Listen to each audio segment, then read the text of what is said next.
Start करते हैं।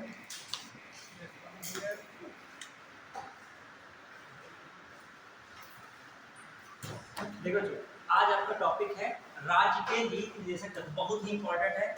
समीक्षा अधिकारी 2023 में यहाँ से क्वेश्चन आया था, नीति निर्देशक तत्व में 22 में है, 23 में है, लगातार इससे क्वेश्चन आ रहे हैं। ठीक है, तो राज्य के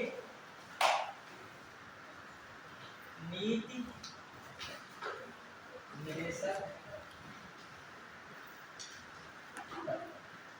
क्लियर, इसको हम लोग शॉर्ट में कहते हैं डीपीएसपी, मतलब directive principle for state policies. Clear, तो ये आपका टॉपिक हो गया। तो इस टॉपिक में हम लोगों को उतना पढ़ना है जितना हम लोग क्वेश्चन यहाँ पर प्री एंड मेंस दोनों में ही आ जाए। क्लियर, ठीक है, तो इसको हम लोग उस स्तर पर पढ़ेंगे।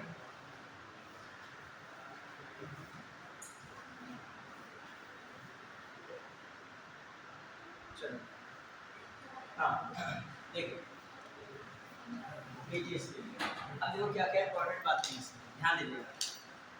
ये देख रहे थे कितने पार्ट में है, क्लास में दिया है, 2 पार्ट में शायद दिया है, कितने में दिया है, एक ही पार्ट में दिया है डीपीएसपी, 2 पार्ट पार्ट 1 पार्ट 2। ठीक है, देखिए, हाँ इस चीज़ को देख रहे थे कि इस हिसाब से हमें चलना है, उस हिसाब से क्लियर। मान लीजिए हम थोड़ा सा ज़्यादा स्पीड में कवर करा दिए तो आपका छूट जाए, तो आपको मतलब जिस तरह इसकी पूरी जानकारी लेनी है प्री एंड मेन दोनों। देखिए, प्री में तो यहाँ से देखिए, जब कोई भी टॉपिक पढ़िए तो पहले उस टॉपिक के बारे में थोड़ा एनालिसिस कर लीजिए कि वो टॉपिक कितना इंपॉर्टेंट है।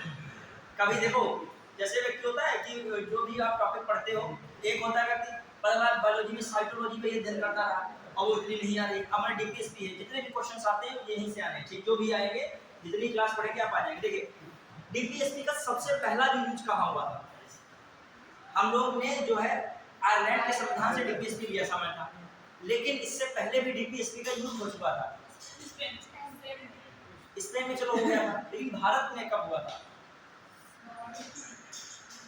मतलब किसने बताया था इसके बारे में? देखिए ध्यान से, डॉक्टर बी.आर. अम्बेडकर ने एक बात कही थी डीपीएसपी के बारे में। कहा था कि ये निर्देश, जो इनको निर्देश कहा था, क्या कहा था, निर्देश, या इसे निदेशक है तो उसको निर्देश कहा। क्या कहा, ये एक प्रकार के उस समय ऐसे निर्देश थे जो कंपनी द्वारा गवर्नर के, जो प्रांतों के गवर्नर को दिए जाते थे, जो कॉलोनी के अधिकारी होते थे उनको दिए जाते थे। मतलब समझ लीजिए सरकार द्वारा उस समय वहाँ के अधिकारियों को एक प्रकार से निर्देश दिए जा रहे थे। ये बी.आर. अम्बेडकर ने बात कही थी, और बाद में यही चीज जब आयरलैंड से लिया गया तो यही क्या बन गया, निर्देशक बन गया। क्या बन गया, निदेशक बन गया, directive principle for state policies बन गया। समझ पाए कि नहीं? तो ये मान लीजिए इस तरीके की बात है कि आयरलैंड के संविधान से लेने से पहले नीति निर्देशक तत्व को किसने परिभाषित किया था, तो वहाँ बी.आर. अम्बेडकर का नाम हो तो उनको टिक लगा दीजिए। क्या बात मैंने बताई कि सरकार, ब्रिटिश सरकार द्वारा कॉलोनी के अधिकारियों को, प्रांतों के गवर्नरों को एक हिसाब से क्या दिया था, निर्देश दिया थे। बाद में वही निर्देश किसके रूप में परिणित हुए, नीति निर्देशक तत्व के रूप में हुए। क्लियर, समझ में? छोटी बातें होती है, जब आप डीपली पढ़ोगे कोई अच्छी बुक तो उसमें सब बातें मिलती हैं, बड़ा सामान्य बात है। डीपीएसपी का स्रोत वही आयरलैंड। आयरलैंड से कहाँ से लिए थे, स्पेन से। आयरलैंड का संविधान 1937 में बना था और भारत का संविधान लागू कब हो गया था, 26 जनवरी 1950 में। तो 37 में उनके डीपीएसपी में, उनके संविधान में कौन आ गया था, डीपीएसपी। उन्होंने कहाँ से डीपीएसपी को लिया, स्पेन में इसका इस्तेमाल हो रहा था तो स्पेन से उन्होंने लिया। 1937 में निर्मित कौन सा संविधान, आयरलैंड का संविधान। और 26 जनवरी 1950 में जो भारत का संविधान लागू हुआ उसमें भी डीपीएसपी पहले से मौजूद थे। क्लियर, अब आइए, अब देखो, जब आप क्वेश्चन करोगे तो प्रीवियस ईयर में बहुत अच्छे क्वेश्चन डीपीएसपी से आते हैं। मतलब आपको हर आर्टिकल के बारे में जानकारी होनी चाहिए, क्या हम लोगों को पढ़ना है, इससे जुड़ी हुई चीजें। फिर एक भी क्वेश्चन में गारंटी दूंगा गलत नहीं होगा, यदि आप दिमाग लगा के पढ़ोगे तो नहीं गलत होगा, वरना ये घुमा देगा दिमाग। जैसे समीक्षा अधिकारी 2023 में क्वेश्चन आया था, देख क्या आया था पहले। देखो, जब कभी भी आप तैयारी किसी भी एग्जाम को, सबसे पहले कंटेंट की बात देखो, पहले उसके पेपर को देखो, उल्टा काम होगा। पेपर को जब आप देखोगे तो समझ जाओगे जब कंटेंट पढ़ना होगा तो किस स्तर तक पढ़ना होगा। कहानी पढ़ के काम चलना है कि कहानी के बीच में सेंटेंस बनानी है कि तर्क और वितर्क इसे व्याख्या करता है करता नहीं, ये सब पहले से आप विचार बनाओगे। मेंस तैयारी करी तो पहले मेंस से क्वेश्चंस देख लोगे किस तरीके से उसने पूछा है। जैसे मेंस में क्या पूछा गया, सरकार द्वारा अपनी नीतियों के निर्धारण में नीति निर्देशक तत्व की महत्वपूर्ण भूमिका रहती है। तो तो नीति निर्देशक तत्व के बारे में समझाइए, क्योंकि सरकार जो भी सामाजिक कार्यक्रम चलाएगी उसमें किसका सहारा लेती है? नीति निर्देशक तत्व का। अब आइए, टीसीएस आपसे ये नहीं याद पूछेगा कि आर्टिकल 40 में क्या दिया है, ग्राम पंचायतों का गठन दिया है, या ये और एग्जाम्स पूछ सकते हैं। टीसीएस में जाता थोड़ा सा स्टैंडर्ड करंट अफेयर्स पे पूछने का, जैसे भी जो देश का टीसीएस हुआ था उसमें क्या क्वेश्चन रखा गया, ध्यान सुनिएगा। नीति निर्देशक तत्व नीति निर्देशक तत्व न्यायालय में प्रवर्तनीय नहीं है। पहला सेंटेंस था नीति निर्देशक तत्व न्यायालय में प्रवर्तनीय नहीं है। दूसरा सेंटेंस इन्होंने डीपीएसपी के बारे में क्या दिया? डीपीएसपी सरकार द्वारा किसी भी कार्यक्रम को बनाने के लिए एक प्रकार के सरकार के कर्तव्य है। यह डीपीएसपी को लागू करना सरकार का कर्तव्य है। सीधी भाषा में डीपीएसपी को लागू करना सरकार का कर्तव्य है। समझ पाए कि नहीं? पहला स्टेटमेंट दिया, ये 2023 का देखिएगा, वैसे थोड़ा बहुत एक आध शब्द इधर उधर हो सकता है, लेकिन मत अर्थ यही था। पहला सेंटेंस दिया डीपीएसपी न्यायालय में प्रवर्तनीय नहीं है। दूसरा सेंटेंस दिया था डीपीएसपी को लागू करना सरकार का कर्तव्य है।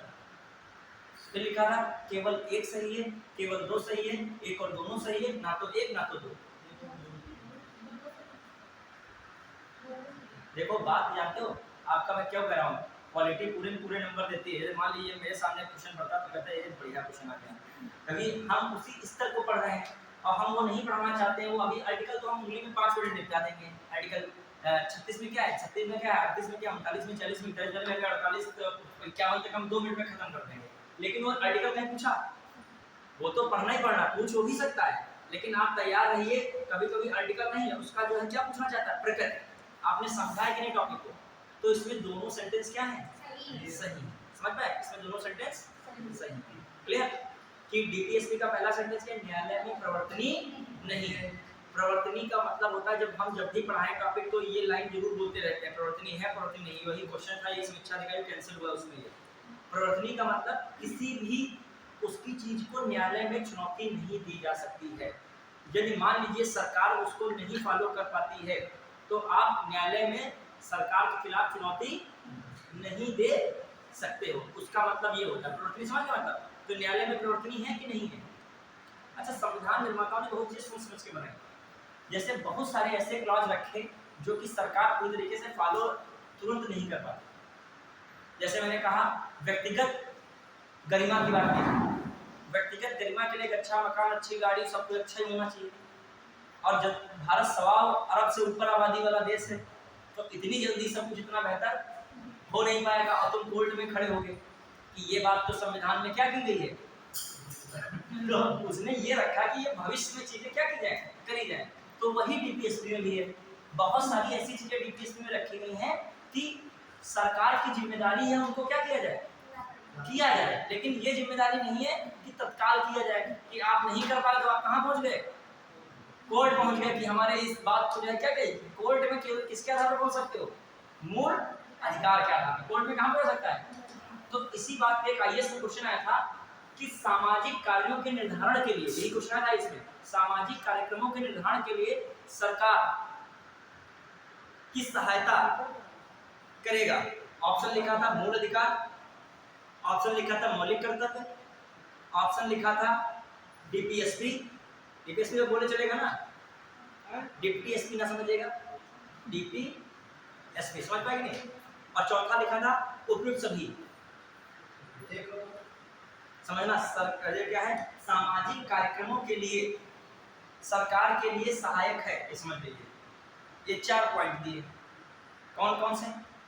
मौलिक अधिकार, फिर मौलिक कर्तव्य, फिर डीपीएसपी, फिर उपयुक्त सभी। एक चीज ध्यान दीजिएगा, देखो बात वही है, पढ़ते सब हैं और क्वेश्चन जब आता है तो मिस्टेक सबसे होती है। वही सब डीपीएसपी पढ़ के गए हैं, समझना। और वो लड़का अपनी प्रीलिम्स की रैंक बना ले जाता है, मेंस में पहुंचेगा, मेंस में बनाएगा जो होगा। और एक बच्चा ने कहा कि हमने तो डीपीएसपी पढ़ा था, किताबें लगी थी, सब हमने पढ़ा।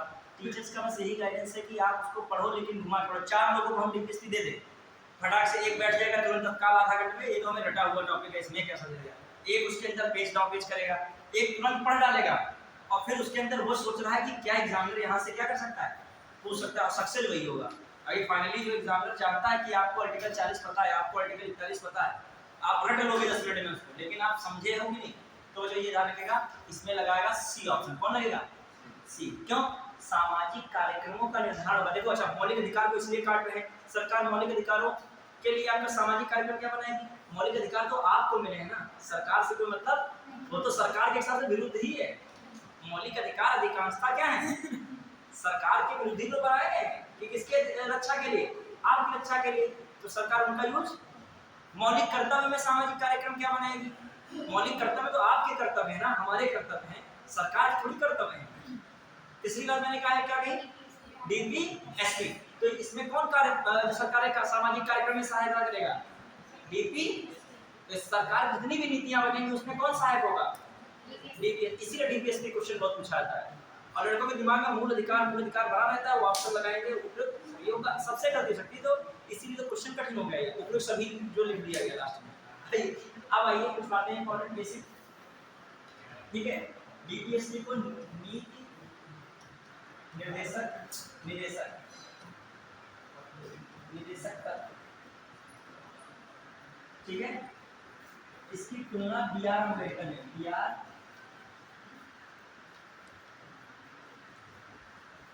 अम्बेडकर ने इसने की थी, जो ब्रिटिश सरकार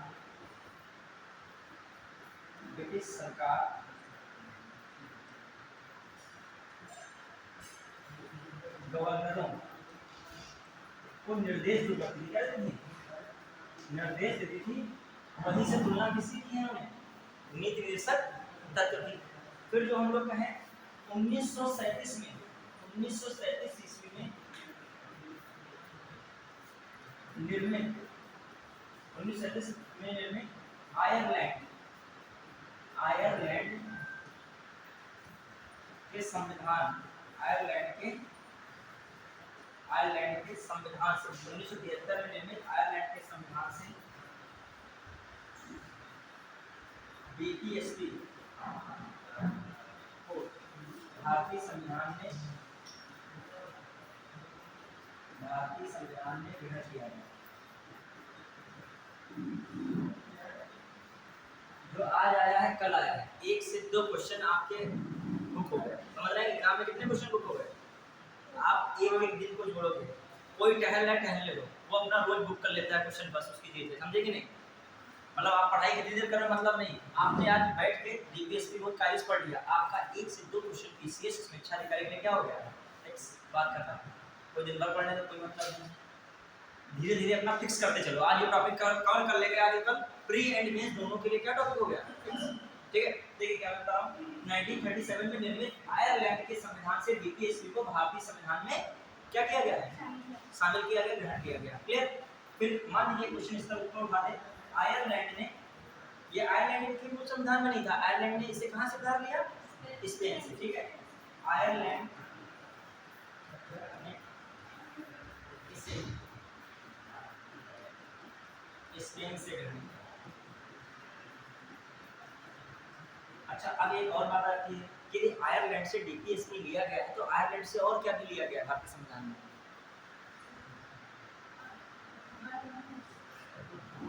एक बहुत इंपॉर्टेंट चीज ली गई है। कौन ली गया है आयरलैंड से? राज्यसभा में कितने सदस्य मनोनीत होते हैं?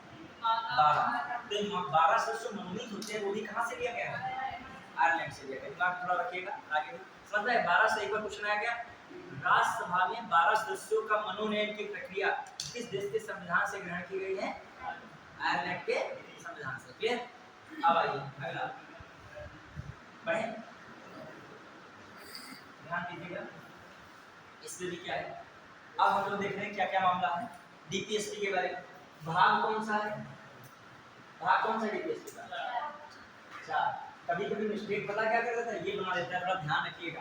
कभी कभी मिस्टेक में ये पीसीएस में आया 1-2 बार, वो 4 का 6 बना देगा, उस पर कौन सुमेलित नहीं है, तुम्हें लग रहा है ये सुमेलित है, उस पर ध्यान नहीं दे रहे हो, बल्कि तो याद रखिएगा। कभी कभी असल में इतना प्रेशर होता है एग्जाम हॉल में, 4 का 6 दिखने लगता है जल्दबाजी में, ये इधर का उधर देखने का। जो भी मिस्टेक होती है वो सारी बताऊंगा समस्याएं जो एग्जाम हॉल में आती हैं। हम अपना अनुभव बता रहे हैं, हमको भी कभी मिस्टेक वैसे वाले 4 है, 43 का 1 हमारे दिमाग आ जा रहा है कि ये ए है कि बी है, ये ध्यान नहीं दे रहे क्या ये 4 है क्या 6 है, ठीक है।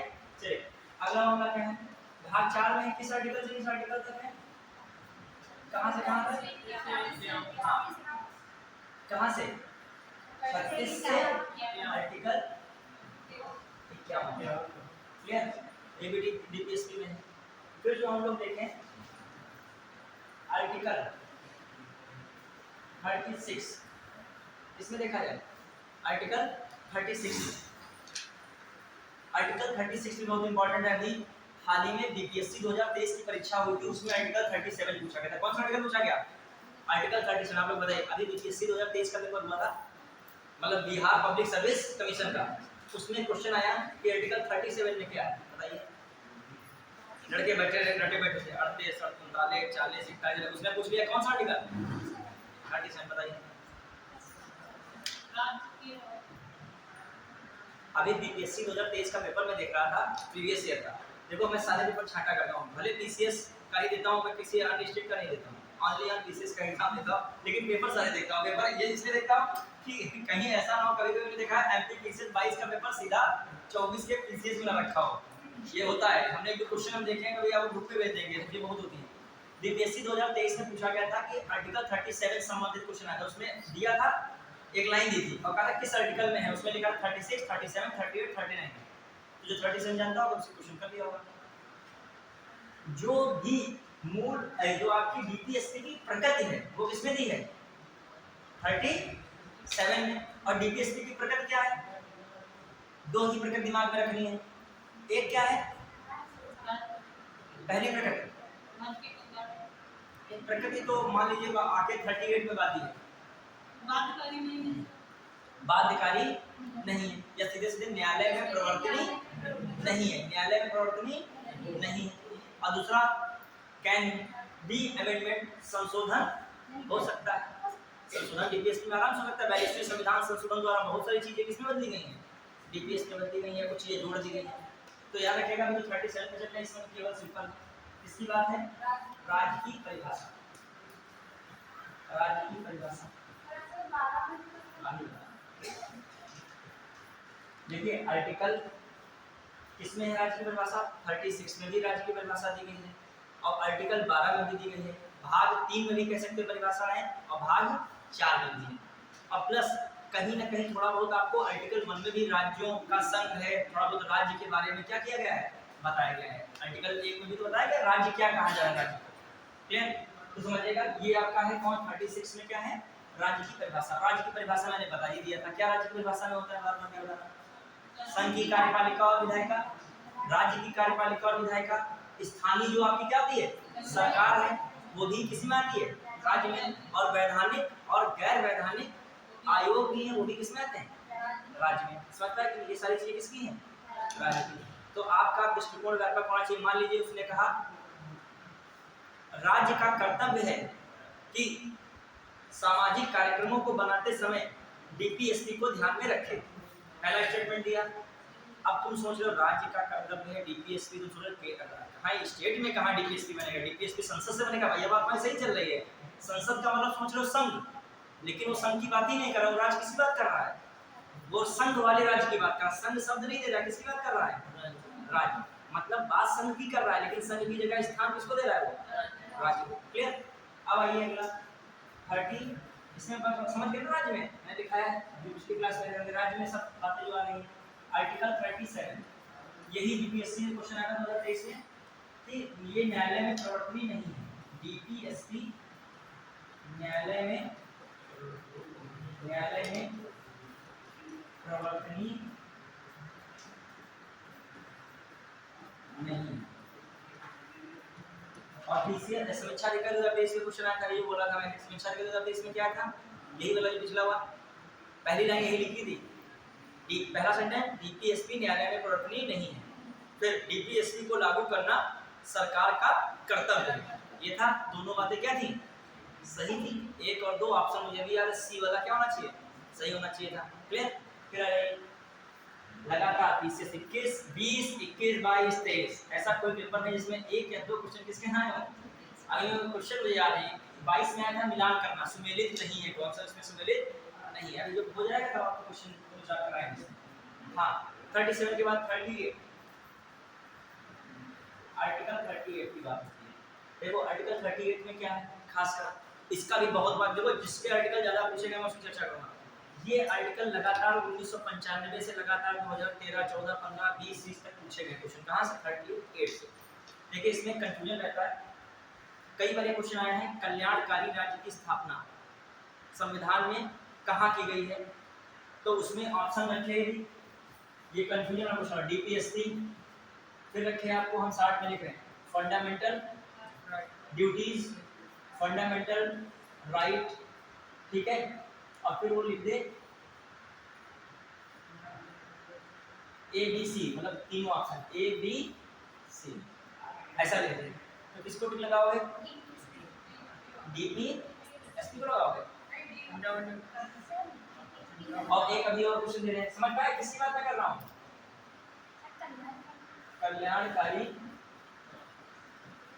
कल्याणकारी राज्य की स्थापना, या कभी कभी ये वर्ड नहीं लिखेगा, ठीक है, ये हो गया एक बार क्वेश्चन, बहुत बार पूछा है तभी मैं इसको लिख रहा हूँ। फिर आया सामाजिक एवं आर्थिक लोकतंत्र या प्रजातंत्र की स्थापना,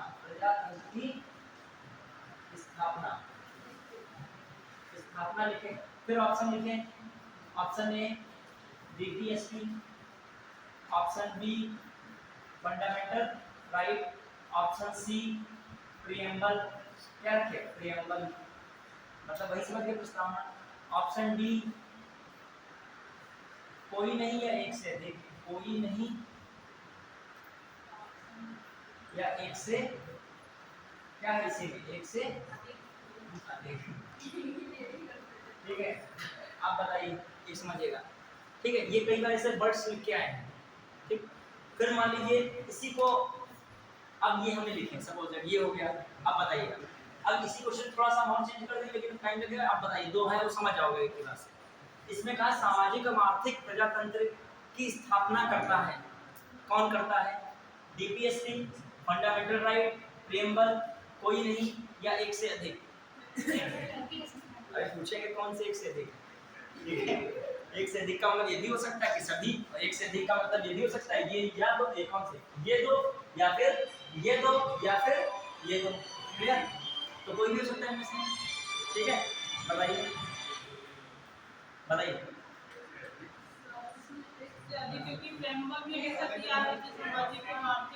कौन सा सकता है? दिमाग लगाइए, पीसेस में क्वेश्चंस पूछेगा लगातार, ये लगा गया। देखो मैं क्यों लिख रहा हूँ, एक बार नहीं पूछा गया, बार बार बदल लीजिए। प्रीवियस से क्वेश्चन में सीट भेज दूं तो उसमें आप देख लीजिएगा, सारे मिलेंगे।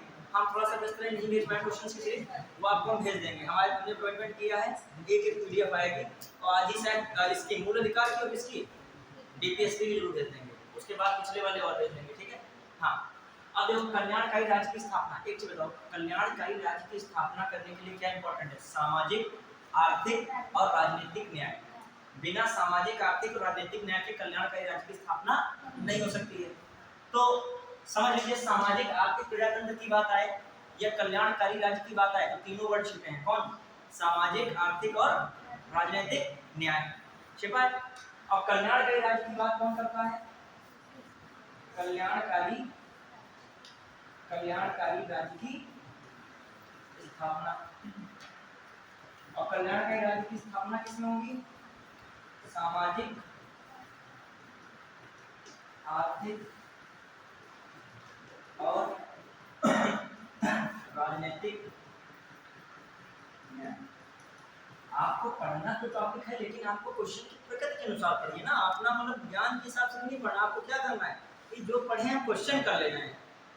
एसएससी सीजीएल के स्टूडेंट मैथ के हैं, मतलब मैथ हमको बेसिक वाली तो शायद उसे ना लगे, जो मतलब तरीका स्टेप वाइज बताएं कि बताओ भैया जो है x + y का होल स्क्वायर पूरा बताओ, तो उसमें शायद, लेकिन वो कैसे प्रकृति के क्वेश्चन आते हैं वो कर ले जाते हैं वो वहाँ के, ठीक है।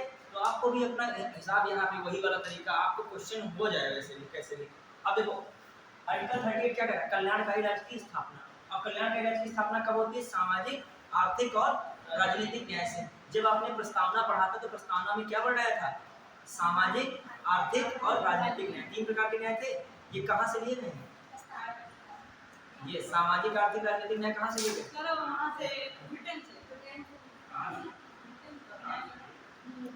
वो तो समानता, स्वतंत्रता और बंधुत्व लिया गया था। बंधुत्व तो सब फ्रांस से लिया गया। हाँ, तो स्वतंत्रता, समानता, बंधुत्व फ्रांस से लिया गया। मतलब वही रखो। हाँ, ये कहाँ से ले गए? अब तो आप थीसिस तैयारी कर रहे हैं, ये वर्ड्स बहुत आता है ना बार बार, तो आखिर ये कहाँ से प्रकट हो गया? सामाजिक, आर्थिक, राजनीतिक न्याय, कहाँ से कॉन्सेप्ट आ गया? अभी ये इसलिए प्रकट हो रहा है क्योंकि ये प्रस्तावना में भी शामिल है। और किसमें शामिल है? डीपी एसपी में शामिल है। कहाँ से लिया गया?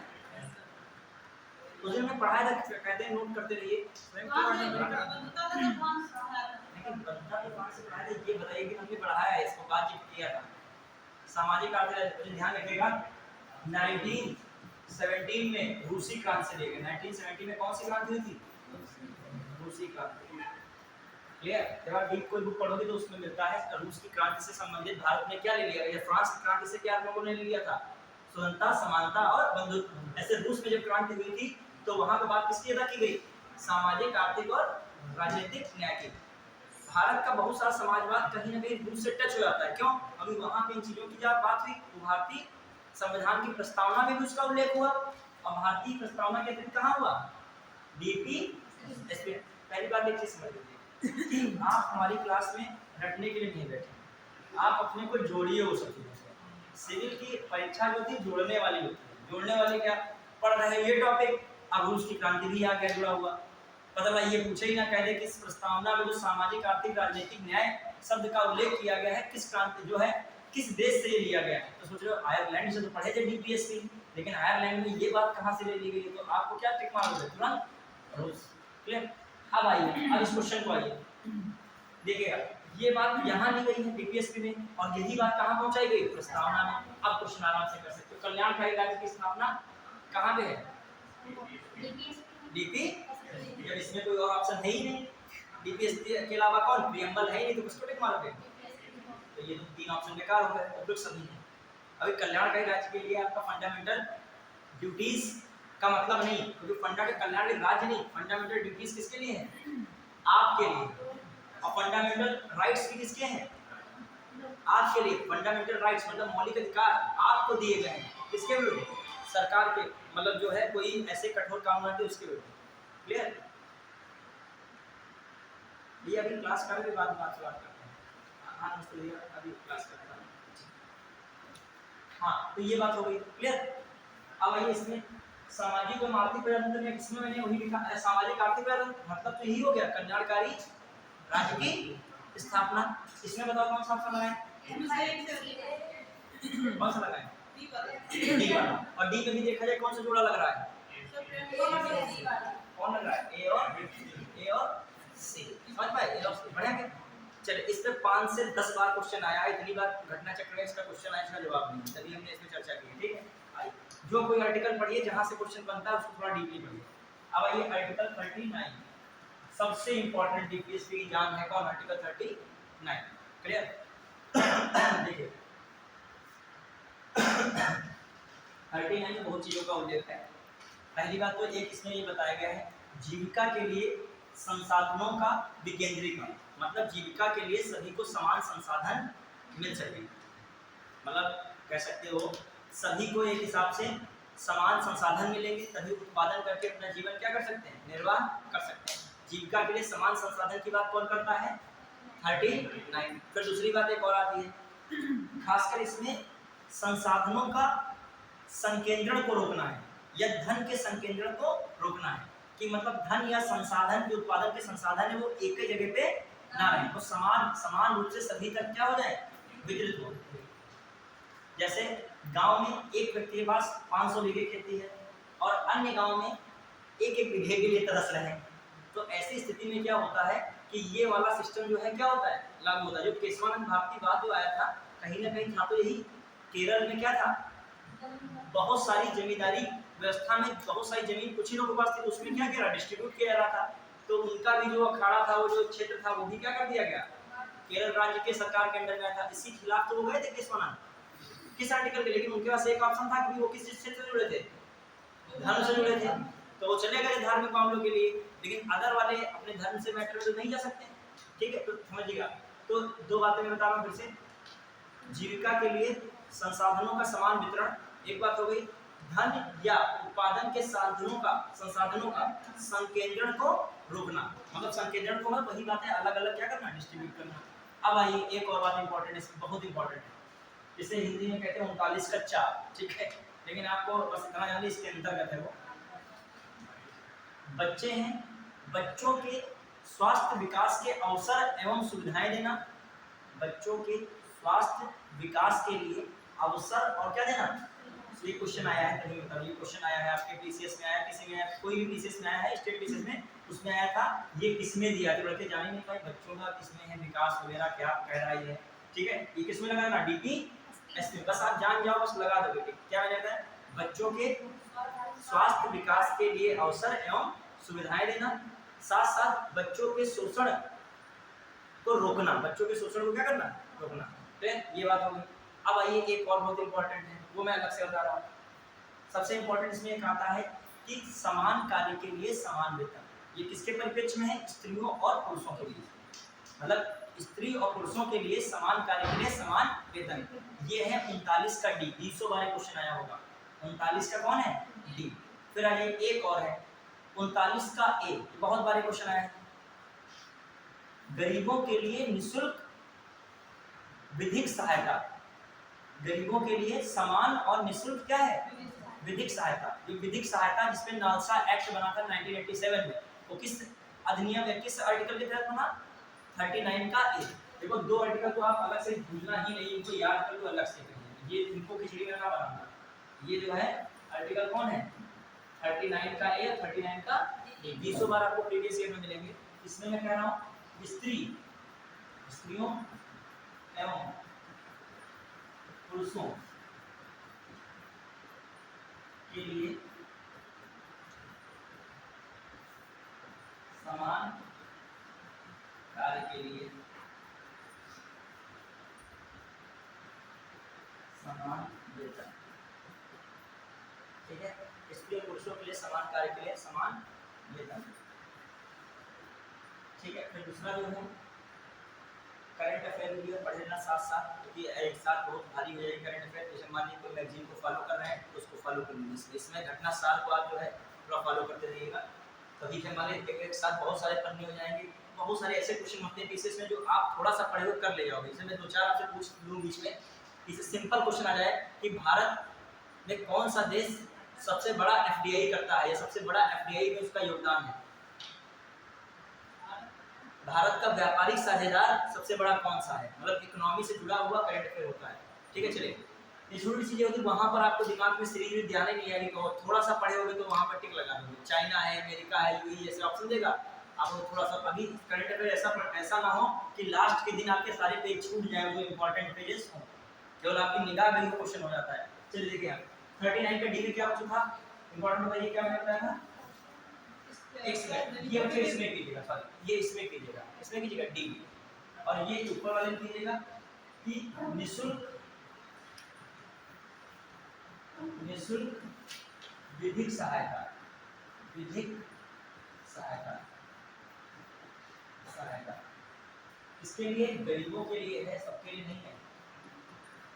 इसमें आय मतलब इसमें जो है आय सीमा निर्धारित की जाती है, कितनी इनकम पे मिलेगा, सबको नहीं मिलेगा, गरीबों के लिए निःशुल्क विधिक सहायता, क्लियर। उसमें इनकम सर्टिफिकेट लगेगा, मान लीजिए कभी कभी हर राज्य में अलग अलग रखा है, किसी ने 2 लाख रखा, किसी ने 1 लाख रखा, किसी ने 3 लाख रखा, वो अलग अलग सीमा है, ठीक, हर राज्य की। अब आइए तो याद रखेंगे आर्टिकल 39 का ए में क्या है, गरीबों के लिए निःशुल्क विधिक सहायता, और 39 का डी क्या है, स्त्री और पुरुषों के लिए समान कार्य के लिए समान वेतन। जहाँ पर डी आ जाए तो दीदी समझिए, मतलब वहाँ पे लेडीज समझिए, किसको समझो, याद रखने बता रहा हूँ, तरीका में भूल जाओगे, ए और डी में कंफ्यूजन होगा, मजाक नहीं करो, ये सब समस्याएं हैं, तो एग्जाम हॉल में जाओगे तो इन समस्याओं से निजात पाना है। तो ये ए था कि डी था, अब क्यों, अभी जहाँ भी डी आए 243 का डी, पंचायती राज व्यवस्था में 33% महिलाओं को क्या, जहाँ मैं बता रहा हूँ हर जगह नहीं, मतलब याद करने का शॉर्टकट बता रहा हूँ, जहाँ कंफ्यूजन हो इसलिए बता रहा हूँ, ठीक है। चलिए अब आ जाइए, तो 39 हो गया, अब अलग से कुछ पॉइंट लिख लेगा, देखिएगा इसमें कुछ और पॉइंट, सर इसमें क्या वाला हाँ चा वाला भी एक लेगा, अच्छा ही आया है कई बार। ABCD का खा गा घा अंगा चा अच्छा होता है, तो उस हिसाब से ABCD का बना लीजिएगा, ठीक है। अच्छा लिखे हैं। जैसे एक बार पढ़ा था 371 में का खा गा घा अंगा चा छा जा था, तो हमने कहा था ABCD ये फला पड़े ना, तो इसमें बना लीजिएगा। तो चा में भी लिख लीजिएगा। तो एक वो बहुत इंपॉर्टेंट लिखेगा, बच्चों के विकास, बच्चों के स्वास्थ्य विकास, स्वास्थ्य विकास के लिए अवसर एवं सुविधाएं, अवसर एवं सुविधाएं, बच्चों के स्वास्थ्य विकास के लिए अवसर एवं सुविधाएं तथा बच्चों का शोषण को रोकना, बच्चों के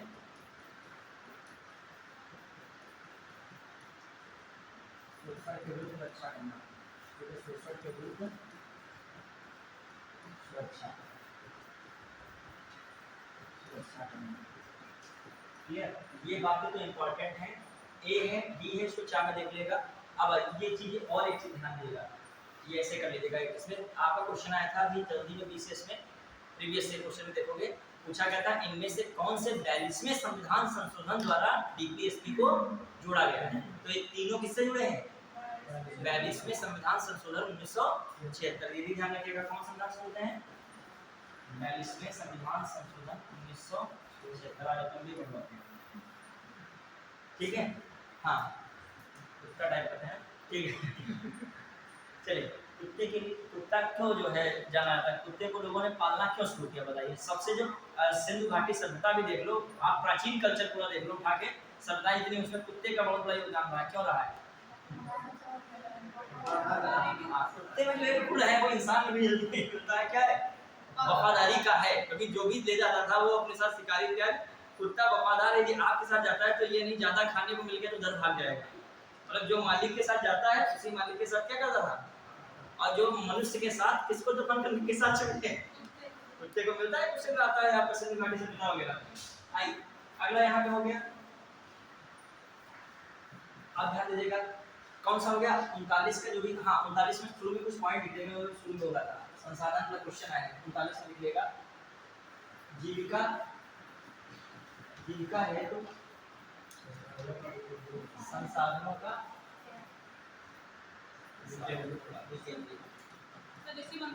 हाँ हाँ 39 में संसाधनों का समान, मूल तो यही था। मूल क्या था? यही थे तो जोड़े गए हैं, ये तो सब क्या किए गए, जोड़े गए। मूल में तो यही था, संसाधनों का समान वितरण।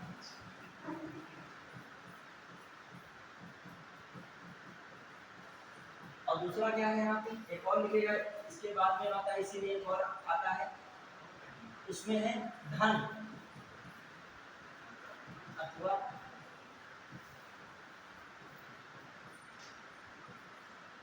उत्पादन, उत्पादन के साधन के संकेंद्रण को रोकना, संकेंद्रण को रोकना। क्लियर? पढ़ा गया? चलिए क्लियर, मतलब धन है और जो आपका उत्पादन के साधन है उनके क्या है ना, संकेंद्रण को रोकना। पढ़े? क्लियर? आप मान लीजिए इकट्ठा किए हो 100 रुपया धन इकट्ठा किए हो, सरकार की पॉलिसी आ गई कि 20 लाख से ऊपर जिसका एक साल में धन है, जो अतिरिक्त धन है वो गरीबों में क्या किया जाए, तो तुम पहले ही बांट डालोगे, तो फिर बाद में उन्हीं गरीबों को दोगे, तुम्हारे गरीब क्या है, कहा सके तो आधा हमको वापस कर दीजिए।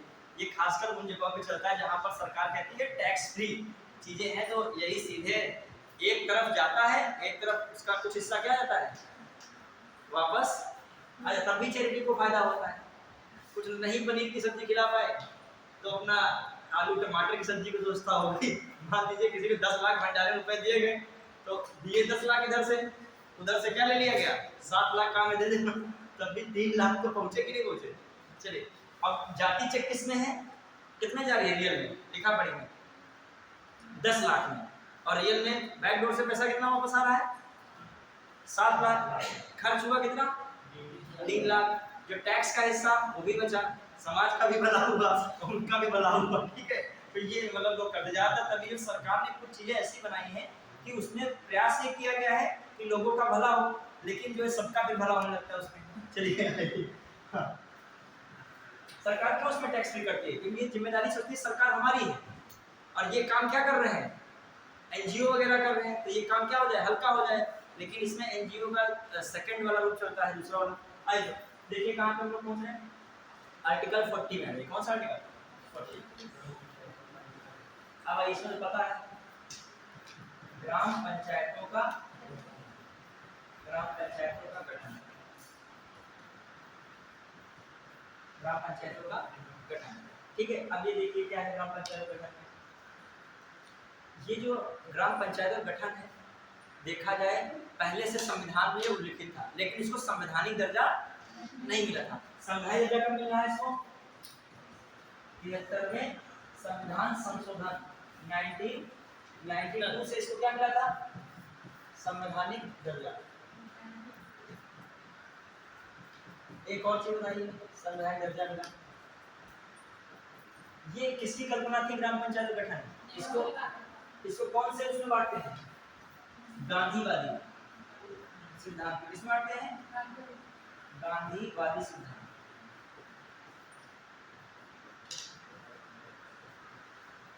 गांधीवादी सिद्धांत ग्राम पंचायत गठन किसमें था? गांधीवादी सिद्धांत। अभी 3 सिद्धांत पढ़ोगे, एक गांधीवादी सिद्धांत होता है, एक होता है उदार बौद्धिकवादी। कौन होता है? उदार, ये क्वेश्चन आया है इसलिए, उदार बौद्धिकवादी। और एक कौन होता है? समाजवादी। इतना सिंपल क्वेश्चन आया शायद 3-4 साल की किसी एग्जाम में आया है लोकसभा आयोग में कि डीपीएसपी किन सिद्धांतों पर आधारित है, तो उसमें लिखा सिंपल क्वेश्चन था, उदार बौद्धिकवादी, समाजवादी और गांधीवादी। उपयुक्त सभी, किसको टिक मार देते हैं? उपयुक्त सभी। गांधीवादी नहीं, सभी, मतलब इसमें गांधीवादी केवल है, लेकिन डीपीएसपी में कितने सिद्धांत हैं? सभी। मतलब इसमें जो यूज हुआ है, कौन सा सिद्धांत यूज हुआ है? गांधीवादी। वरना सारे सिद्धांत, मतलब जो पूरे डीपीएसपी देखे जाए 36 से कहां तक? 51 तक, तो उनमें तीनों सिद्धांत क्या हुआ है? यूज हुआ है। समझ पाएंगे? बढ़िया। चलिए अब आइए आर्टिकल 41। ठीक है, अब आर्टिकल 41 बहुत पूछा आता है। एक क्वेश्चन आता है, सामाजिक कार्यक्रम में सरकार इनमें से किस आर्टिकल का प्रयोग करेगी, या किस आर्टिकल, कौन सा आर्टिकल सहायता करेगा? तो उसमें लिखा 41, लिखा 15, लिखा 14, लिखा 45। तो अब कौन सा टिक लगाना था? 41 का, क्योंकि 41 में देखिए क्या है, काम का अधिकार। सबसे पहला इसमें क्या है? काम का अधिकार। मनरेगा, मनरेगा में पूछा गया है मनरेगा के लिए कौन सा आर्टिकल लगाओगे? बताओ, मनरेगा के लिए गांव में मनरेगा चलती है इसकी कि क्या होता है मनरेगा, बताइए। 100 दिन का अकुशल कार्य, मतलब कुशल उसमें कोई जरूरत नहीं, अकुशल कार्य प्रत्येक फैमिली के एक सदस्य को दिया जाए, जो है मनरेगा। तो कार्य मनरेगा जो किस आर्टिकल के अंतर्गत आया है? जो सरकार ने मनरेगा से स्कीम बनाई, किस आर्टिकल का प्रयोग किया होगा? 41। काम का अधिकार, उसमें क्या मिलता है आपको? है काम का अधिकार मिलेगा। समझ पाएंगे नहीं? आइए, लेकिन मनरेगा में जो मजदूरी मिलती है, कितनी मिलती है गाँव में इसमें? कितना? 234 आता है। 234 आता है, बिल्कुल कटता कटता नहीं, वही आपके अकाउंट 234 ही आता है। ठीक, इसके भी अकाउंट मतलब बिल्कुल देखो ऑथेंटिक, बिल्कुल व्यवहारिक जमीनी बात कर रहा हूं। कल आए, हाँ तो कल भी आए, एकदम जमीनी बात हो गई है। ठीक है, ज्यादा बताओगे बगल वाले कहेंगे तो समोसा खिला देना। ठीक है, तो ये बात है, समझिएगा। हाँ, ये कह रहे समोसा खाते, समोसा खाते हैं। अच्छा, अब देखिए ध्यान देगा, अब 234 रुपया जो मिल रहा है, ये आ जाएगा 43 में। किसमें मिलेगा? नहीं समझी हमारी बात को? काम का अधिकार किसमें है? अभी काम का अधिकार इसमें आ गया, काम मिला हमें, और 234 रुपया जो बता रहे हैं मिले हैं, ये जिसको भी मिले हैं, जिनके जो है जानने में, ठीक है, तो वो मिला है किसमें? आर्टिकल 43। 43 क्या कहता है? निर्वाह हेतु न्यूनतम मजदूरी। अब निर्वाह हेतु जो कितना? 289। तो 34 दिन को कैसे कुछ कट गया? 289 आगे बढ़ गया क्या? तो होंगे तो 289 मान लीजिए मनरेगा में। तो इनको निर्वाह हेतु न्यूनतम वेतन मिला है, न्यूनतम मजदूरी मिली है, वो किसमें जाएगा? 43। तो इसलिए मनरेगा का क्वेश्चन कंफ्यूज करता है, कभी कभी ऑप्शन आता है 41, कभी कभी आता है 43। यदि 41 दे तो उसका संबंध किससे? काम का अधिकार है, और 43 दे रहा है तो किससे संबंध है? निर्वाह हेतु न्यूनतम मजदूरी मिल रही है आपको। क्लियर? परिश्रमिकी मिल रही है। चलिए आगे आएगा। आइए और क्या है, जैसे वृद्धावस्था पेंशन है, विधवावस्था पेंशन है, बेरोजगारी भत्ता है, मिलता है कि नहीं मिलता है पता नहीं, ठीक है। जो भी आपकी सामाजिक सहायता है वो किसमें आएगा, 41 में। तो जो है सामाजिक सहायता, सामाजिक सहायता, वृद्धावस्था पेंशन, विधवा पेंशन इत्यादि, ये सरकार की क्या सब्सिडी मिलती है। सब्सिडी, सब्सिडी एक प्रकार क्या होता है, अनुदान होता है। क्या होता है, सहायता अनुदान। सब्सिडी क्या कहते हैं, सहायता अनुदान। सब किसमें आएगा, 41। क्लियर। फिर आ जाइए 42, बहुत इंपॉर्टेंट आर्टिकल है, यही तो पूछे जा रहे हैं।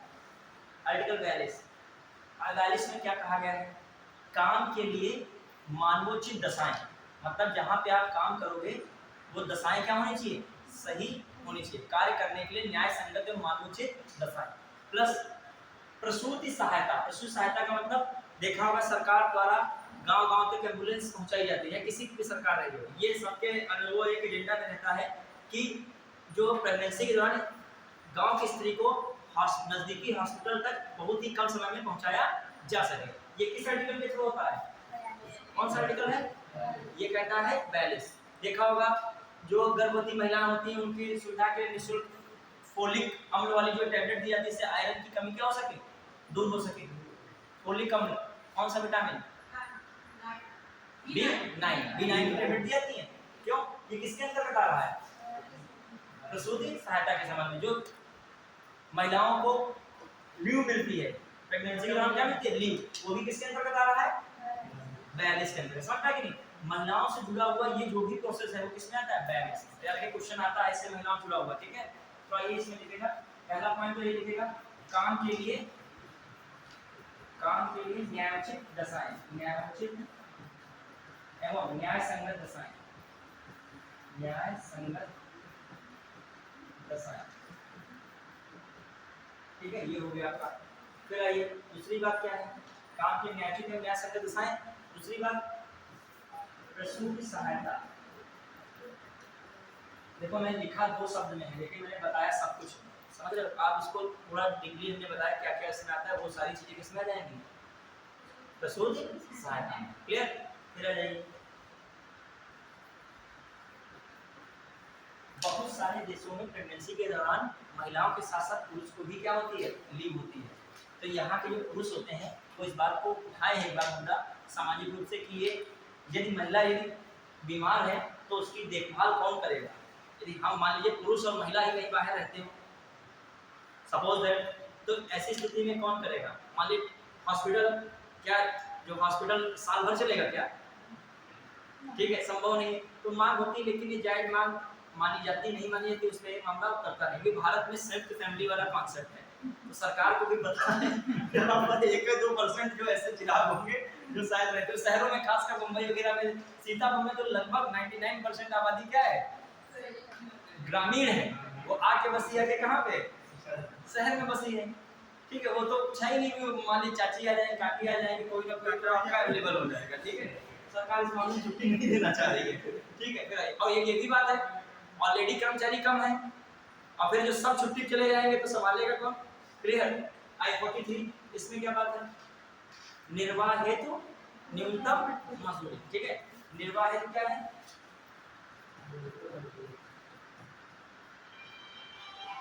निर्वाह हेतु न्यूनतम मजदूरी।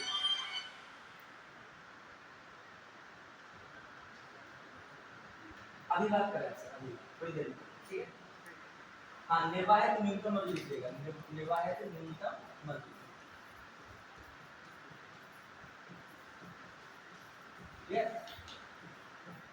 ठीक, न्यूनतम मजदूरी हो गया। अब आइए इसके 3 आर्टिकल बहुत पूछे जाते हैं। कौन सा, एक 43 का ए है, 43 का बी है, वो मिलान आता है कई बार, यहाँ से मिलान आया सर। यूपी पीसीएस 21 से 22 क्वेश्चन आप देखिएगा पीसीएस, जो मैं सन के साथ बोलता हूँ ऐसे नहीं बोलता हूँ, आप जब सॉल्व करोगे तो आप सच में देखिएगा, जो नोट कहीं तो कोने निकल जाएगा, सर ने गलत तो नहीं बोला है, मैं बता रहा हूँ। कुछ लोग होते हैं मूल्यांकन बहुत करते हैं, जैसे मैंने बोला 21-22 में आया, तो आप देखिएगा जब आकर आपके आंखों के सामने पड़ेगा कोई क्वेश्चन, तो वहाँ से ऐसा मैच कर रहा होगा, जैसे एक बार क्वेश्चन आया था, 4 पॉइंट दे दिए उसमें, अब उसने कहा कि इनमें से सुमेलित कौन नहीं है, और उसने कहा सहकारी सोसाइटी का संवर्धन, और उसने समझना, थोड़ी बात समझ लो कि थोड़ा थोड़ा स्टैंडिंग हो रही है कि नहीं अंडरस्टैंडिंग। मैं जो बोलता आता हूँ तुम लोग समझते हो कि नहीं, थोड़ा बहुत बताइए। अभी अब मुझे ये लगता है कि वनडे वाले में नहीं पढ़ा रहा है, वनडे वाला मैं नहीं पढ़ाना चाह रहा हूँ यहाँ पे। मतलब वनडे में क्या सीधे आर्टिकल लिख दो, फटाफट फटाफट बता दो, फिर हाँ बताओ तुम बताओ ये बताओ, हो जाता है। लेकिन यहाँ पर हम अंडरस्टैंडिंग बता रहे हैं। जैसे क्वेश्चन आया उसमें सारे आर्टिकल लिख दिए सामने सामने, बच्चे आराम से करते चले गए। अभी चलो पहले बता दूं, फिर वो क्वेश्चन लिखूंगा, आप भी बता दो, ठीक है। वही क्वेश्चन पूरा लिख दूंगा, 4 ऑप्शन होंगे उसमें, आप बताइए कौन सुमेलित कौन नहीं। देखिए निर्वाह न्यूनतम मजदूरी है, ये किसमें, ठीक है। चलिए अब आइए आर्टिकल 43 का ए, बहुत इंपॉर्टेंट क्वेश्चन, इसमें से बहुत पूछा आता है। 43 के में क्या कहा गया, उद्योगों के प्रबंधन में कामगारों या श्रमिकों की क्या भागीदारी। जो कोई भी आप उद्योग सेटल करोगे तो उसमें जो श्रमिक की भागीदारी है उसका क्या है, अधिकार। लेकिन न्यायालय जा सकते हो क्या, न्यायालय नहीं जा सकते, क्योंकि न्यायालय जाने का कोई भी इसमें प्रावधान नहीं है, ठीक है। तो लिखेगा उद्योगों के प्रबंधन में, उद्योगों के प्रबंधन में श्रमिकों की भागीदारी बहुत पूछा जाता है। ये जो 43 बहुत पूछा जाता है, इसमें लिखेगा 3 है के साथ कंफ्यूज कर देते हैं, श्रमिकों की भागीदारी। जैसे कोई भी फैक्ट्री बनी, वहाँ पे श्रमिक लोग भागीदारी करना चाह रहे हैं, लेकिन वहाँ पे रोबोट टेक्नोलॉजी अब आ रही है ना सर, हाँ। तो जैसे जो हम लोग मानवीय श्रम है उसकी जगह पे हाँ तो टेक्नोलॉजी। ये जो एक चीज याद रखिएगा, भविष्य में जो है कंप्यूटर लगभग हर चीज को पा लिया है। कंप्यूटर का मतलब आजकल आर्टिफिशियल इंटेलिजेंस, वो केवल इमोशनल को नहीं पा पाया है, और जिस दिन इमोशनल कंप्यूटर पा गया वो दिन हमारा आपका काम क्या हो जाएगा, समाप्त हो जाएगा। इमोशनल नहीं पा पाया है। जैसे कंप्यूटर से कहोगे कि मौलिक अधिकार न्यायालय में प्रवर्तनीय नहीं है, कौन से आर्टिकल में कंप्यूटर बोलेगा, आर्टिकल 37 तो बोलेगा आर्टिकल 37। लेकिन आप जो कंप्यूटर से कहोगे मौलिक अधिकार की जो है क्या, डीपीएसपी की, सॉरी डीपीएसपी की बात, मौलिक अधिकार नहीं मैं कह रहा हूँ, डीपीएसपी न्यायालय में प्रवर्तनीय नहीं है, तुरंत बोल देगा आर्टिफिशियल इंटेलिजेंस और रोबोट के आर्टिकल 37। लेकिन जब आप कहोगे कि डीपीएसपी की प्रकृति को समझाइए, ठीक है, तब वो प्रकृति को समझाने में वो उसका हाँ समझाएगा। तो इन्होंने पूछा सबको एक ही समझाएगा, 5 लाइनें जो उसमें सेट है वही 5 बताई जाएंगी। आप में क्या क्षमता है, मौलिकता है, ये 4 बताएंगे, ये 6 बताएंगे, ये शायद 7 बता दें, ये कुछ और उसमें नया जोड़ गया। तो आपके अंदर भी क्या है, भावनात्मक बुद्धि है, ठीक है। आपके पास इमोटिव लर्निंग है, और उसके पास कौन सी लर्निंग है, कॉग्निटिव लर्निंग है। कौन सी लर्निंग, जब आप पढ़ते हो कॉग्निटिव संज्ञानात्मक ज्ञान, मतलब बिल्कुल वो आईक्यू लेवल वाला ज्ञान। और आपका कैसा ज्ञान है, दोनों पे आधारित, संज्ञानात्मक और कौन सा, भावनात्मक। और पीसीएस क्या मानता है, दोनों मानता है, तभी आप जो है पॉलिसी मेकर। रोबोट अभी यहाँ तक नहीं पहुँच रहा है, उसका एक वीडियो देख रहे, खाना बना रहा है, देखा किसी ने, रोबोट और ऐसे ऐसे खाने में जाता, तुम किचन में देख लोगे खाना खाओगे नहीं, डर जाओगे कैसे खाना बन के आ गया है, ठीक है। हाँ ये बात सही है, यदि ज्यादा रोबोट कार्य करेंगे तो इस पे आंदोलन होगा कि आर्टिफिशियल इंटेलिजेंस को एक क्यारे का तोड़ ताड़ के सब क्या कर दिया जाएगा बराबर। क्योंकि आंदोलन क्यों होगा कि जितना भी श्रमिकों का कार्य कौन कर लेगा, रोबोट कर लेगा। लेकिन मानव को भी नहीं पा पाएगा, क्योंकि मानव ने आर्टिफिशियल इंटेलिजेंस का तो बनाया लेकिन उसका इमोशन अभी, लेकिन इसमें टेक्नोलॉजी बहुत तेजी से काम कर रही है। शायद एआई भविष्य में पूरा सफल हो जाए इसमें, ठीक है। टीचर्स की जरूरत ना पड़े, कंपटीशन बहुत हाई लेवल हो जाए, ठीक है। टीचर्स तब भी पीसीएस वाले टीचर तब भी बचे रहेंगे, जो मैथ है, रीजनिंग है, ठीक है, उनका भविष्य बहुत क्या हो सकता है, अभी बहुत स्मार्ट से बता देगा ये ट्रिक मैथ की। जैसे हम बताते हैं ये करो वो करके नहीं, इसको डालिए आंसर आ जाएगा, ठीक है। लेकिन इसमें वही बात हम कहते हैं कि डीपीएसपी को विस्तार से समझाइए, समझाओ सब मिलेंगे। बहुत सारी चीजें हैं करंट अफेयर में नहीं, अभी चर्चा कभी होगी करंट अफेयर में बहुत सारा। अभी मैंने नाम पूछ लूं, सरकार द्वारा डीडी किसान न्यूज चैनल से पहला जो है सरकारी एंकर किसको रखा गया है, डीडी किसान में अभी लॉन्च किया गया है, कौन से नाम है, दो तो बताएगा चलिए बताइएगा, आपको सोच के बताइएगा। बहुत फेमस क्वेश्चन, बहुत सारे एंकर इस समय बन रहे हैं। आइए, क्रिस नाम सुना है, क्रिस क्रिस है शायद, और दूसरा भूमि है। तो क्रिस है वर्ड, एक क्या आ गया, कौन सा वर्ड अभी एंकर बना है, क्रिस। एग्रीकल्चर वाला क्रिस रखा हो, क्रिस पिक्चर वाला नहीं है। ठीक है, ध्यान दीजिएगा, शायद हमें लग रहा है उससे भी कंफ्यूजन है क्रिस। चलिए आगे देखिए कौन सा आर्टिकल है यहाँ पे, 43 का बी, 43 का ए हो गया ना, 43 का बी लिखिएगा फटाक से। सहकारी सोसाइटी का संवर्धन, सहकारी सोसाइटी, सोसाइटी का संवर्धन। आर्टिकल 44 देखिए, आर्टिकल 44 में क्या है, आर्टिकल 44 क्या कहता है बताइए फटाक से। हाँ, समान नागरिक संहिता, नागरिक संहिता, समान नागरिक संहिता। अब इस समान नागरिक संहिता से आपको मैंने भी करंट अफेयर में बहुत सारा कुछ पढ़ाया था। सभी नागरिकों के लिए क्या रहे, एक कानून हो, एक देश एक विधान, मतलब उस आधार पे एक कानून हो।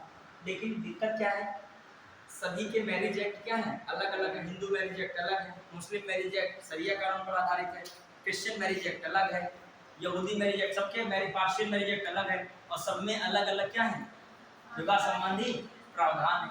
तो ये सब उन कानूनों को पहले किनारे किया जाएगा, तब किसको कर जा सकता है यहाँ। लेकिन अभी ये पेंडिंग में चल रहा है, क्योंकि ये न्यायालय में इसके लिए जा सकते हो क्या, नहीं जा सकते, तभी ये अभी भी पेंडिंग में चल रहा है। फिर आर्टिकल 45 इसमें क्या है, देखिए जब आर्टिकल 21 से नहीं बना था तब इसमें क्या प्रावधान था, 6 से 14 वर्ष के आयु के सभी बच्चों के लिए शिक्षा के उपबंध करना।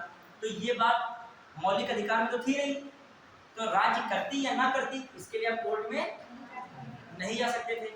कोर्ट में जाना कब पड़ सकता है, जब आपके पास ये क्या होता, मौलिक अधिकार होता। तो किस संविधान संशोधन से बदलाव कर दिया गया, 86 में CAA 19 का 2002, ठीक है। क्या किया गया, 6 वर्ष से 6 वर्ष तक, 6 वर्ष तक पहले 0 से 6, ठीक है। अब बताइए बच्चे का विकास कहाँ शुरू होता है, बताइए कहाँ से, किस अवस्था से,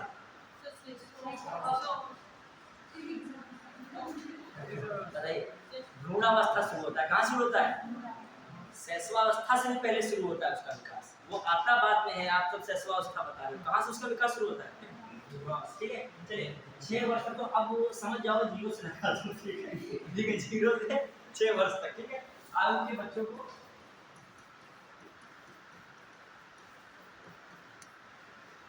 आयु के बच्चों के लिए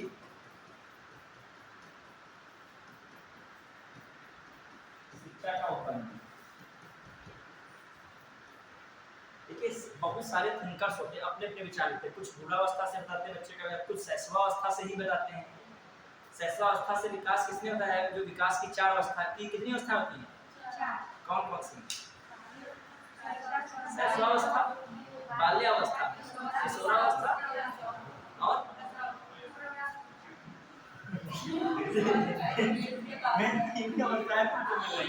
देखो सब अपना अपना बता रहे हैं, जो किशोरावस्था, बाल्यावस्था, सॉरी जो आपका शैशवावस्था, बाल्यावस्था, किशोरावस्था, ये किसने बात की अवस्था होती है, कौन से मनोवैज्ञानिक थे,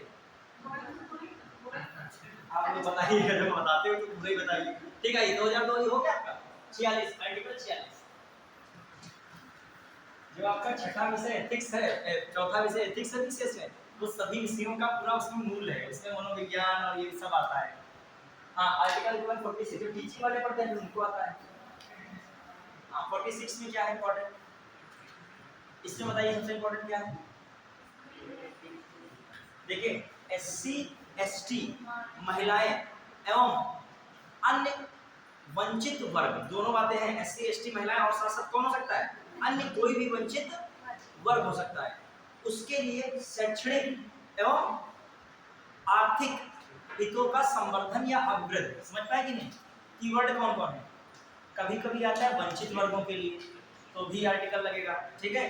दूसरा कभी आ जाए SC ST महिलाओं के लिए तब भी ये लग जाएगा, ठीक है। और फिर दो वर्ड और इम्पोर्टेंट होना, शैक्षणिक और दूसरा मैंने कौन कहा है, आर्थिक। दो ही हितों की बात की गई, उनके में क्या करना है, हितों में अभिवृद्धि। तो ये बात लिख लेगा, कौन कौन सी बातें, SC ST महिलाएं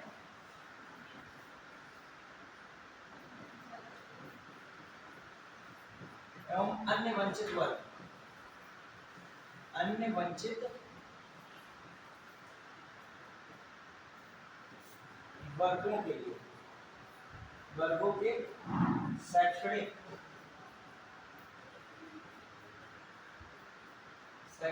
एवं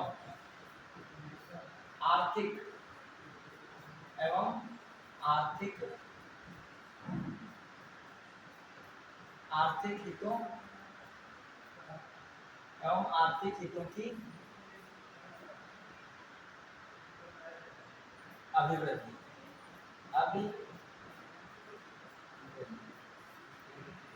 आर्थिक हितों की अभिवृद्धि। कौन सा आर्टिकल हो गया, 46। क्लियर, आज समझिएगा 46 है। इसी बात दिमाग में रखिएगा थोड़ा सा। कौन सी मैं बात कर रहा हूँ 46 में, अब देखो एक बार टीसीएस में क्वेश्चन शायद 22 या 21 के टीसीएस में आया था, उसमें मिलान दिया था, उसमें लिखा था SC ST के लिए शैक्षणिक और आर्थिक हितों संबंधी अभिवृद्धि, उसमें आगे लिखा था आर्टिकल 45। तो एक था, क्या सही है गलत है, गलत है, आपको कंफ्यूज कर दिया 45 और किसमें 46 में। ऐसे लिखेगा मतलब बहुत बारीक आगे आसपास का देता है आर्टिकल देगा। फिर आ जाइए, फिर कौन सा 46। अच्छा, जो EWS को आरक्षण मिला है वो किस शब्द पे मिला है, इस शब्द पे मिला है, कौन शब्द पे, समझ पा रहे हो कि नहीं। और ये जो वर्ड आया था ये मूल संविधान में था। सबसे बड़ी बात, सुप्रीम कोर्ट ने जो व्याख्या इसमें की तो क्या था, इसमें मूल संविधान, मतलब जब सुप्रीम कोर्ट खिलाफ कुछ इधर से गए, कुछ उधर के समर्थन में आए, तो जो ये संशोधन करके नहीं हुआ, जब मूल संविधान बना था तभी ये क्या किया गया था, आर्टिकल जोड़ा गया था। इसमें सारी बातें क्या की गई थी, स्पष्ट की गई थी। समझ में, ये एक बार क्वेश्चन भी आया था 103वां संविधान संशोधन जो हुआ है EWS के लिए, वो किस आर्टिकल का आधार बना के बनाया गया, तो कौन सा आर्टिकल लगा था बच्चों को, अब सोचने पड़ गए कौन सा आर्टिकल लगा, कौन सा आर्टिकल होना चाहिए, 46। आइए 47 सबसे इंपॉर्टेंट 47, ये देखिए 47, ये भी आर्टिकल पूछा हो जाता 46, ठीक है। 47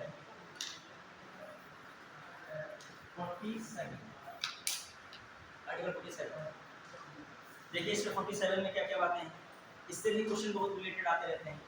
पहली बात तो है पोषण स्तर में, जीवन स्तर में, इन सब में जो सुधार की बात होगी या गुणवत्तापूर्ण जीवन होगा, ये किसमें दिया है 47। मतलब सरकार क्या करे, लोगों के जीवन स्तर, पोषण स्तर में सुधार करे। एक बार पूछना है पोषण स्तर में सुधार या पोषण स्तर को सही करना संबंधित आर्टिकल है, तो बहुत सारे बच्चे क्या समझे कि पोषण स्तर 0 से 6 वर्ष के बच्चों के लिए क्या जरूरी है, पोषण, पोषाहार, दलिया वगैरह कुछ ऐसा सोचे। तो ये किसमें टिक लगा रहे, 45 में निकला क्या आंसर में 47। तो समझ, छोटी छोटी गलतियां हो जाती हैं जो मिस्टेक है, सिली मिस्टेक्स कहते हैं। बाद में देखोगे अरे पोषण स्तर का मतलब किसमें था, तो जीवन स्तर में सुधार हो, पोषण स्तर में सुधार हो, ये सब किसमें 47।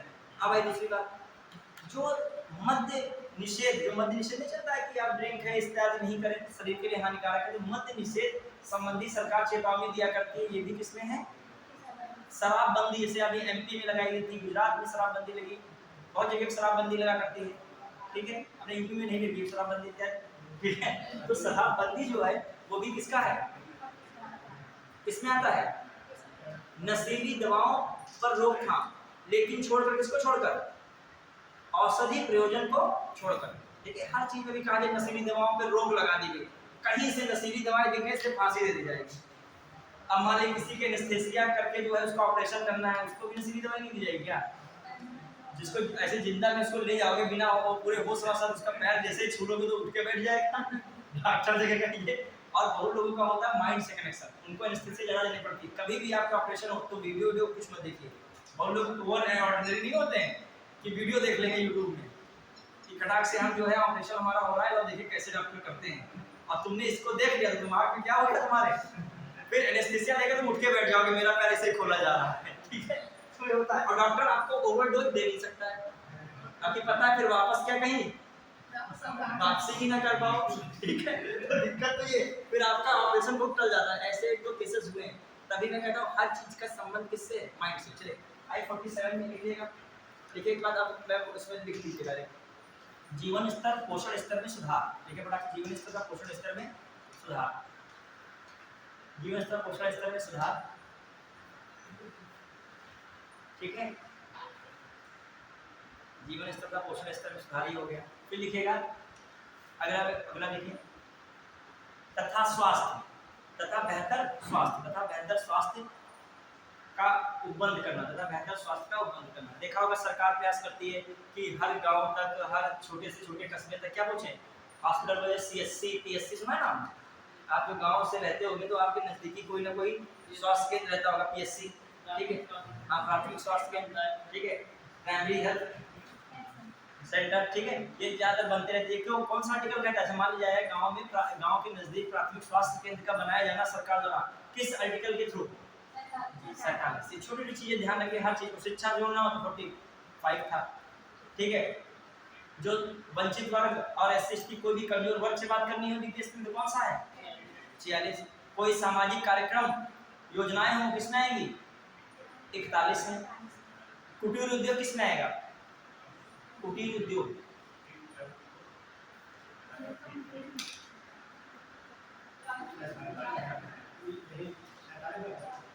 कुटीर उद्योग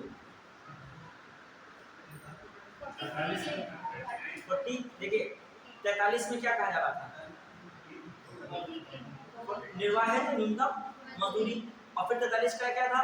उद्योगों के श्रमिकों में, उद्योगों के जो प्रबंधन में श्रमिकों की क्या की भागीदारी। और उधर 41 काम पाने का अधिकार।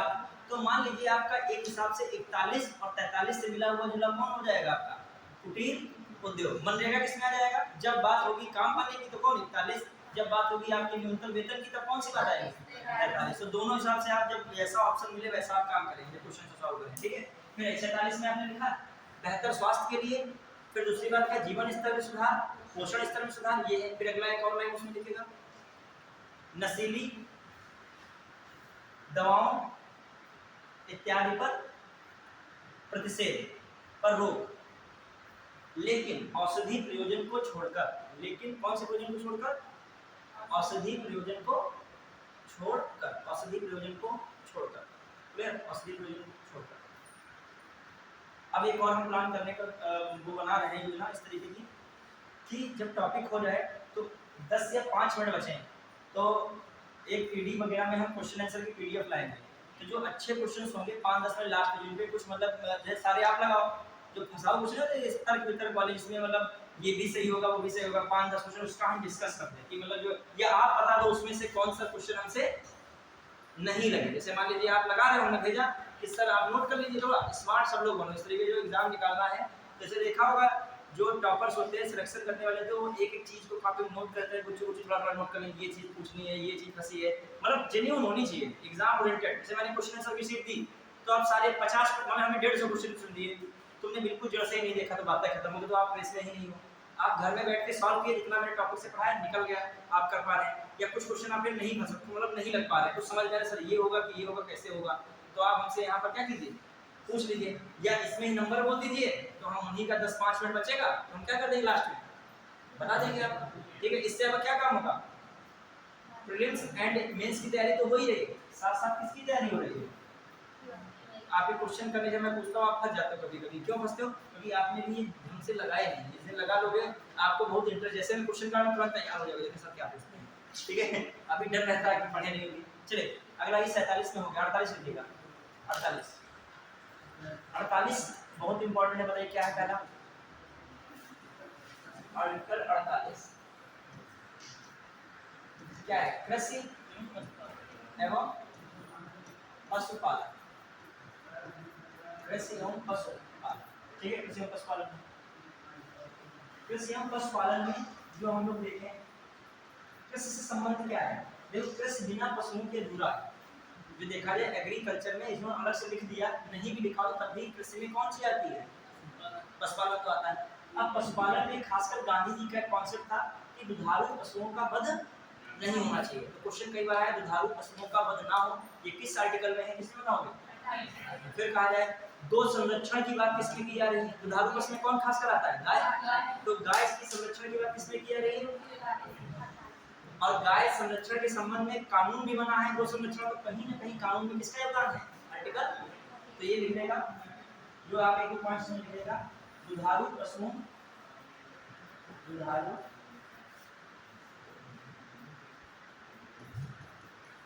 के वध पर प्रतिबंध। फिर इसके बाद हुई गो संरक्षण, और गो संरक्षण के हितैषी कौन थे?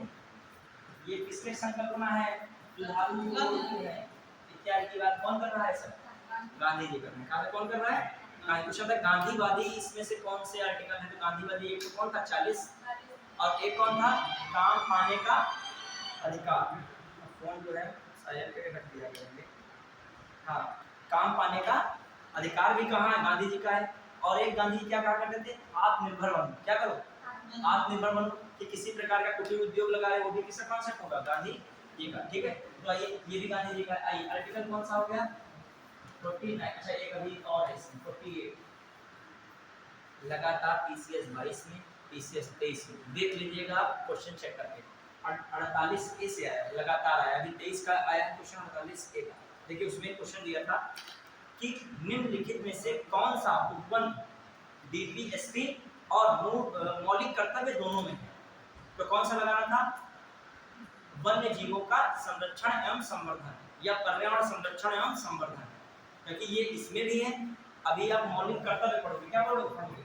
मौलिक कर्तव्य, एफडी पढ़ोगे। एफडी में भी 7वां जो पॉइंट है, 7वां नंबर आता है, वो किसकी बात करता है?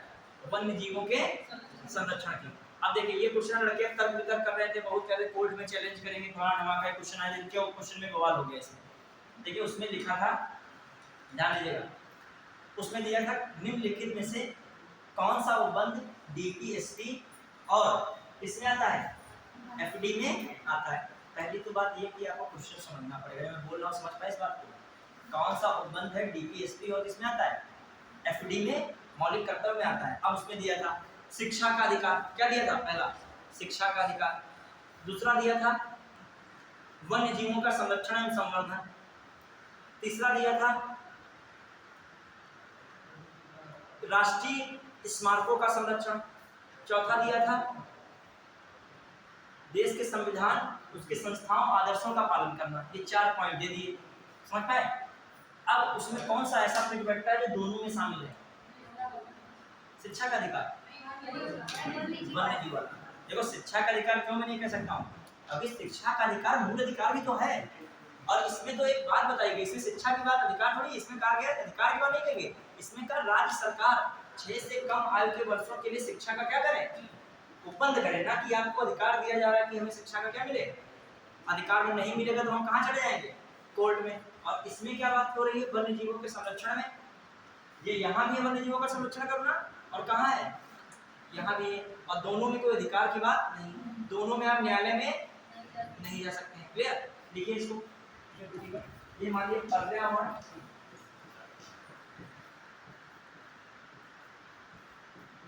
संरक्षण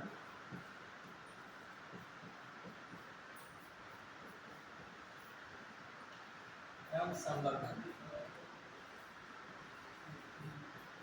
या ये इसको क्या लिख सकते हो? पर्यावरण संरक्षण एवं संवर्धन या वन्यजीव संरक्षण एवं संवर्धन। वन्यजीव में पेड़ पौधे भी आते हैं और जीव जंतु भी आते हैं। क्लियर? तो पढ़ा है पर्यावरण संरक्षण वन्य जीवों के लिए भी इसमें।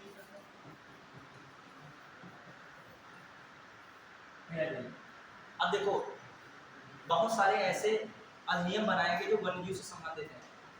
अभी पुलिस का पेपर हुआ था, उस दिन हम ऐसे डिस्कस कर रहे थे कि ये एक्ट, आप लोग शायद नहीं कहीं और पढ़ा तो डिस्कस कर रहे हो कि ये एक्ट आप जरूर देख लीजिएगा कि पर्यावरण संबंधी अधिनियम बहुत जरूरी है।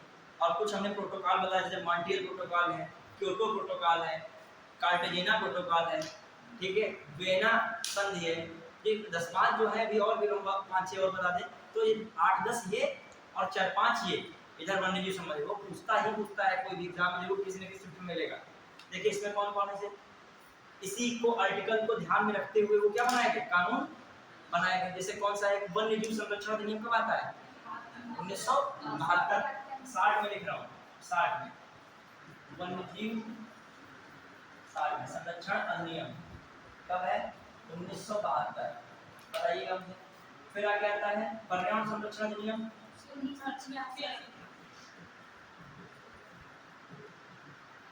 अधिनियम कब है? 1986। फिर बताइए वन संरक्षण अधिनियम कब है? वन संरक्षण अधिनियम कब है? 1980। अब बताइए वायु संरक्षण अधिनियम कब है? वायु संरक्षण अधिनियम, वायु संरक्षण अधिनियम नहीं होता है, वायु प्रदूषण एवं निवारण अधिनियम, वायु प्रदूषण एवं निवारण अधिनियम, वायु प्रदूषण एवं निवारण अधिनियम।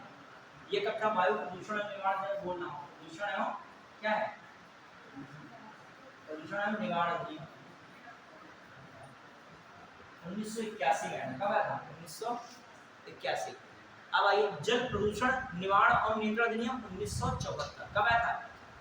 ये 1974 का डायरेक्ट पीसीएस 23 में या 22 में क्वेश्चन आया है। जल प्रदूषण अधिनियम कब आया? बस सीधे सीधे उसने कुछ और पूछा ही नहीं रहा, उसने 1974, 1980, 1978, 1981 ऐसे सीधे ऑप्शन खेल दिया, तो उसमें टिक मार देना था सीधे क्या? 1974। तो देखिएगा जो है जल प्रदूषण,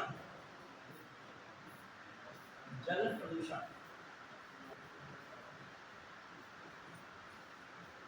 प्रदूषण निवारण एवं नियंत्रण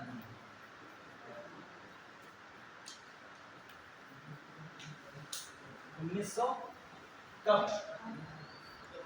सॉरी 1974। कब है? 1974। अब लिखेगा और केंद्रीय प्रदूषण एवं निवारण नियंत्रण बोर्ड, सीपीसीबी कहते हैं, central pollution control board, CPCB. ये एक होता है आपका CPCB, central pollution control board, केंद्रीय प्रदूषण निवारण, केंद्रीय प्रदूषण नियंत्रण बोर्ड। केंद्रीय प्रदूषण नियंत्रण बोर्ड किस अधिनियम पर आधारित था?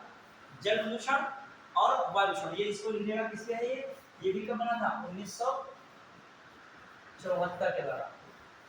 और किस अधिनियम के द्वारा बनाया गया था ये?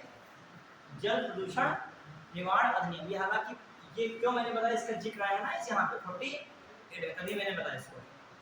देखो जल प्रदूषण निवारण नियंत्रण, अभी मैंने एक आर्टिकल पढ़ाया था जो आपको मूलधिका पढ़ा था कि जल प्रदूषण, वायु प्रदूषण या कोई भी प्रकार का प्रदूषण जो भी जीवन के लिए हानिकारक है उनसे हमें सुरक्षा का अधिकार है। ये किस आर्टिकल में मेनका गांधी बाद में बात आई थी? 21 में आई थी। ठीक है, तो इसीलिए इसको थोड़ा दिमाग में रखिएगा, इस पे लगातार कानून बन रहे हैं।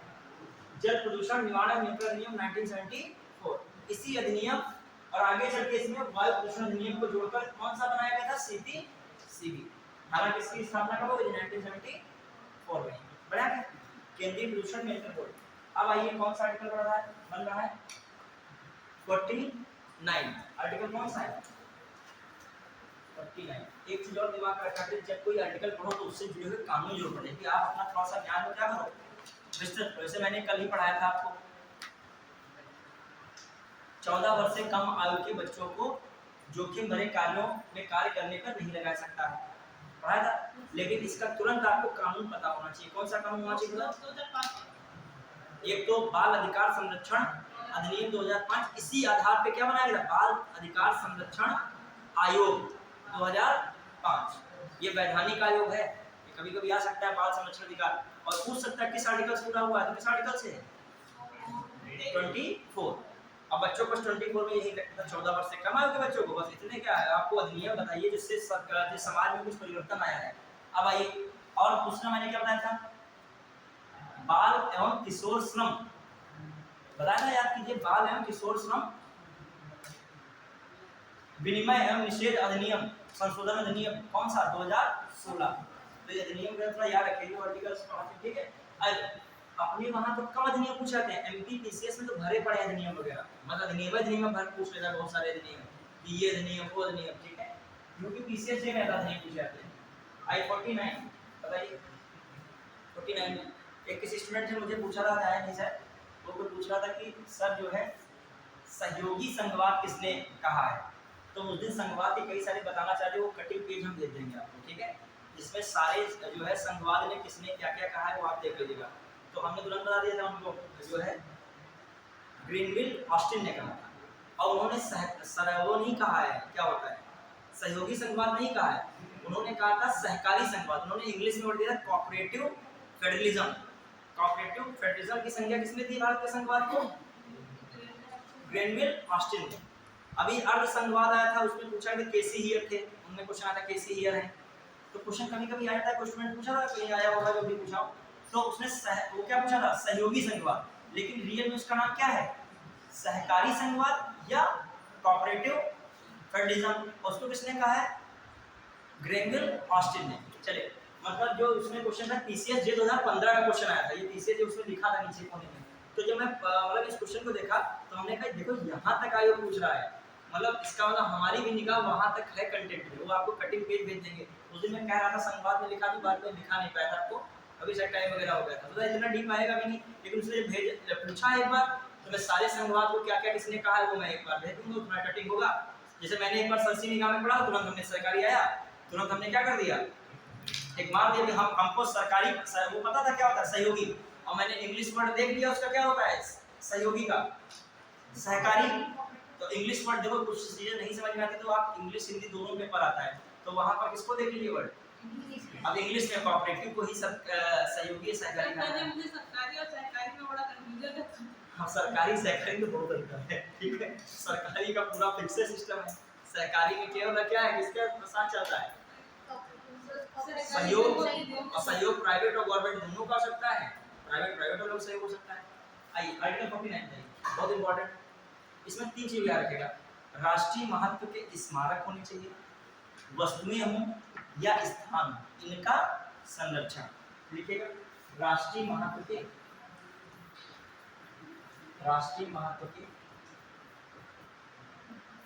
स्मारक, राष्ट्रीय महत्व क्या स्मारक, फिर क्या होता है वस्तुओं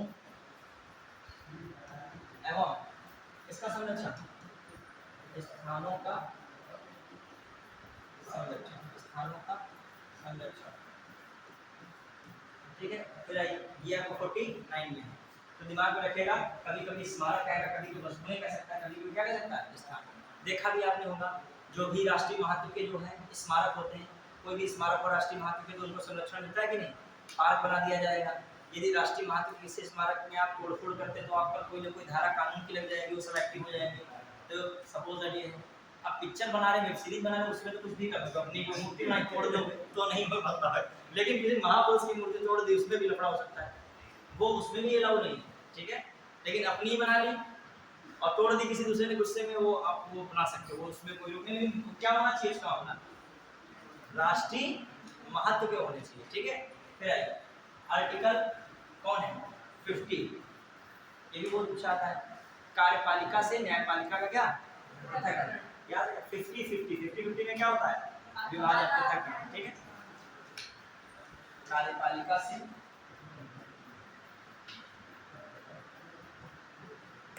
न्यायपालिका